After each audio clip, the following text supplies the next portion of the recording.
Kwa mujibu wa shirika la habari la Reuters, Irani imefungua tena anga lake la hewa baada ya kufungwa kwa karibu saa 5 siku ya Jumatano, hatua iliyochukuliwa kutokana na hofu ya kitisho cha kijeshi kati ya Marekani na Iran.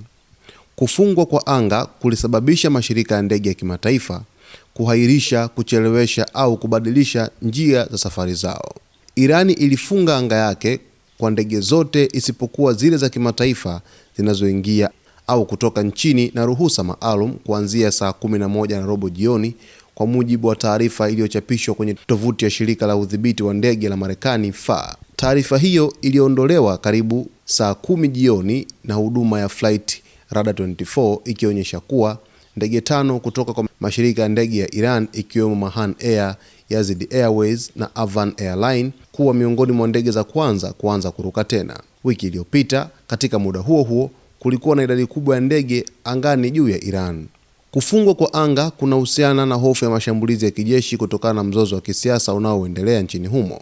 Hali hii inatokea wakati Rais wa Marekani Donald Trump akizingatia jinsi ya kujibu hali ya Iran ikiwa amepokea taarifa kwamba mauaji ya waandamanaji yamesitishwa kabisa katika taifa hilo. Wakati huo, Marekani ilikuwa ikiondoa baadhi ya wafanyakazi wake kutoka kwenye kambi za kijeshi katika Mashariki ya Kati baada ya afisa mmoja wa Iran kusema kwamba Tehran iliwahimiza majirani wake kuwa ingelenga kambi za Marekani iwapo Washington itashambulia. Taarifa za hapo jana ziliripoti kuwa Marekani ilikuwa ikiondoa maafisa wake wa kijeshi pamoja na wafanyakazi katika kambi ya Al Udeid iliyopo nchini Qatar. Mashirika ya ndege yaliyoathirika ni pamoja na Indigo, shirika kubwa la ndege la India, lilisema baadhi ya safari zake za kimataifa zitaathirika, lakini Air India pia ilibadilisha njia zake, jambo ambalo linaweza kusababisha kuchelewesha au kuahirisha safari. Ndege moja ya Aeroflot ya Urusi iliyokuwa ikielekea Tehran ilirudi Moscow baada ya kufungwa kwa anga. Hapo awali, Ujerumani ilitoa onyo jipya kwa mashirika yake ya ndege kuhusu kuingia anga ya Iran, lakini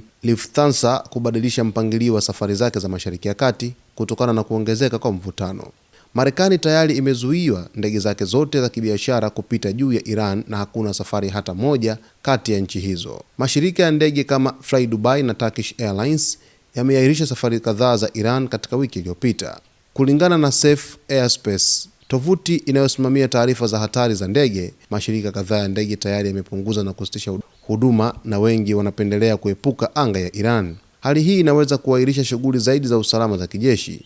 Hali hii inaweza kuashiria shughuli zaidi za kiusalama au kijeshi, ikiwemo uwezekano wa uzinduzi wa makombora au ulinzi wa anga ulioboreshwa, jambo linaloongeza hatari ya kutofautisha ndege za kiraia. Hali ya anga ya Iran leo inathibitisha kwamba usalama wa ndege unaendelea kuwa kipaumbele, huku mashirika yote ya ndege na abiria wakiwajibika kuzingatia tahadhari na taarifa za mwisho kabla ya kuendelea na safari. Hali hii inaashiria kwamba mzozo wa kisiasa na tahadhari za kijeshi unaweza kuathiri usafiri wa anga wa kimataifa kwa haraka, ikilazimisha mashirika ya ndege kuwa na mpango mbadala wa uangalizi wa karibu. Taarifa pia zinaeleza kwamba Irani ilifunga anga kwa muda kwa ajili ya kuweza kujaribu mifumo ya ulinzi wa anga S-400 kutoka nchini Urusi. Basi mtazamaji wetu, tutakuletea taarifa zote zinazotokea huko katika ukanda wa Mashariki ya Kati. Cha msingi tu usiache kusubscribe, kulike, kucomment pamoja na kushare.